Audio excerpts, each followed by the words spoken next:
ça va très vite. Les connexions, on se branche et tout de suite, je trouve qu'à force d'expérimenter, comme tu le dis, pour certains exercices ou autres, après on fait des petites micros comme ça, connexions et tac, on rentre tout de suite Tout à dans fait. les perceptions et donc je me suis fait confiance et en effet, j'ai touché des choses qui ont été très intéressantes. Excellent. Je pourrais pas dire mieux. C'est vraiment ça.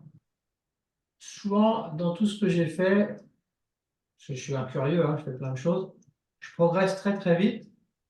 Pourquoi? Pas parce que je suis meilleur que les autres, ça je sais que c'est pas vrai, mais par contre souvent j'ai une meilleure marge de progression parce que je me mets toujours dans l'esprit du débutant en fait.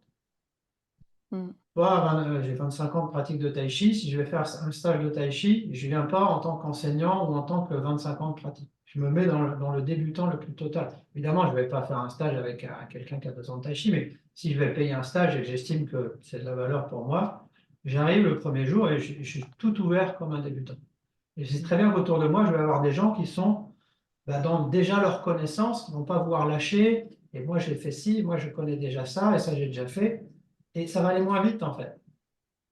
Mmh Donc, mh. moi, comme j'adore apprendre, je sais que la meilleure moyen d'apprendre et d'aller plus loin, c'est vraiment ça. Tu lâches tout, après, tu peux Mmh. reprendre après tes 2 jours. Mais là, pendant 2 jours, tu fais un stage, et c'est exactement la même chose que ce que tu viens de dire, quoi. Tu sais, dans ma carrière de thérapeute, la phrase que j'ai dû entendre le plus, c'est: «Ah oui, mais ça, j'ai déjà fait.» Mmh. D'accord, mais imagine, tu fais l'enfant intérieur une fois, bah oui, c'est bien, ok, mais c'est 20 000 fois que tu vas devoir retrouver un enfant intérieur, c'est obligé.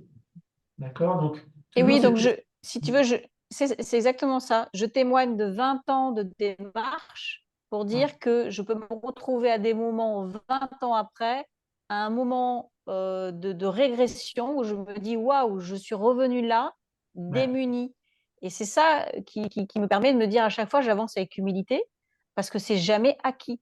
C'est jamais acquis. Voilà. Alors oui, on peut le voir comme ça, c'est vrai, c'est jamais acquis, mais moi je pourrais dire aussi, on peut toujours aller plus loin. On peut toujours aller Et plus loin complètement. vers plus de libération. C'est jamais fini en tout cas. Voilà. Tu sais, j'ai Mmh. cette question, parfois les gens me demandent: «Oui, mais alors ça prend combien de temps?» Ça dépend. Ça dépend de ce que tu cherches aussi. Libérer des choses, ça peut aller très vite, en quelques semaines, mais aller vraiment mieux aussi. Mais après, ça dépend de ce que tu veux vraiment, en fait. Si tu veux vraiment, c'est aller toujours plus loin dans cette liberté intérieure, dans cette aisance intérieure, dans cette connexion aussi avec ton être, le moins pollué possible par nos casseroles, là, c'est quand même un certain temps, quoi. Alors après, ça peut suffire. Il y a un Mmh. temps, il y a une aisance qui peut suffire à certains. Et puis pour d'autres, non, on a toujours envie de plus d'aisance, en fait. Moi, je trouve ça naturel. Donc, il n'y a pas une limite, Mmh. mais si tu veux toujours aller plus loin, il faut toujours se remettre exactement comme tu le dis, alors neutre ou vierge, neuf, neuf à chaque Ouais. instant, comme si tu n'avais rien fait. Et c'est là que tu peux atteindre des profondeurs incroyables, quelquefois avec des exercices que tu as déjà fait 1000 fois, hein, mais tu ne sais pas pourquoi, la mille et unième Exactement. fois, bam, il y a un Mmh. truc qui débloque, là, c'est extraordinaire.